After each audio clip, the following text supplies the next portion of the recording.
কৃষ্ণ যেতিয়া জন্ম পাই মাকে কলত তুলি লৈছিলে, কাক কলত তুলি লৈছিলে? আমাকো তুলিছিলে ই নহয় মাকে ল'বই নহয়। আৰু সেই সময়ত তেওঁৰ পদশ্ৰী অৰ্থাৎ তেওঁ যেতিয়া আঁঠু কাঢ়িছিলে, আঁঠু কাঢ়া অৱস্থা ভাল নহয়, তেওঁৰ পদশ্ৰী যাক আমি সদায় নমস্কাৰ কৰি থাকোঁ, সেৱা কৰি থাকোঁ। তোমালোকে ওচৰত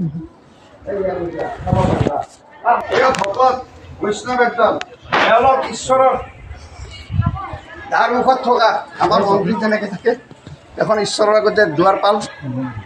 শিৱলিংগৰ মাজত যেতিয়া বিষ্ণু ডাঙৰ হৈছিলে তেতিয়া তেওঁৰ পদশ্ৰী ডাঙৰৰ সময়ত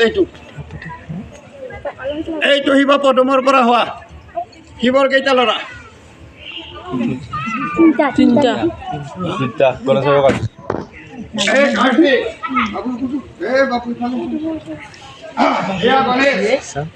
গণেশ এইফালে মা পাৰ্বতী তাৰ ভিতৰত গা ধুইছিলে আৰু মায়েকে একেষাৰ কথা কৈছিলে, কাকো ভিতৰত সোমাব নিদিবা। তেতিয়া গণেশে মায়েকৰ কথাটো শুনি দুৱাৰ তল হৈ আছিলে শিৱ পাৰ্বতীৰ ঘৰ, পাৰ্বতীৰ ঘৰ। তেতিয়া মহাদেৱ আহিছিলে, এইটো মহাদেৱ আহিছিলে, ভিতৰত যাব খুজিছিলে। গণেশে বাধা কৰিছিল আৰু গণেশৰ হাতত থকা ত্ৰিশূল পাতেৰে কি কৰিছে? ডিঙিটো কাটি দি পেলাই হাতীৰ মূৰ লগাই দিছিলে। এইটো মা তুলসীৰ গছ ঘৰত উঠি আছিলে। বিষ্ণু চৰণত তুলসী পাত শংখ নুপুগালে কেতিয়া বিষ্ণু পূজা সমাপ্ত নহয়। কিয় শংখচূড় মৰিব লগা হ'ল? কৃষ্ণ সদায় তুলসীৰ তলত শালগ্ৰাম হিচাপে থাকে, সেইকাৰণে আমি ঘৰত তুলসী গছ পুতি পূজা কৰোঁ ৰাতিপুৱা আৰু গধূলি। এইফালে অলপ, এইফালে চাবা, এইফালে যোৱা,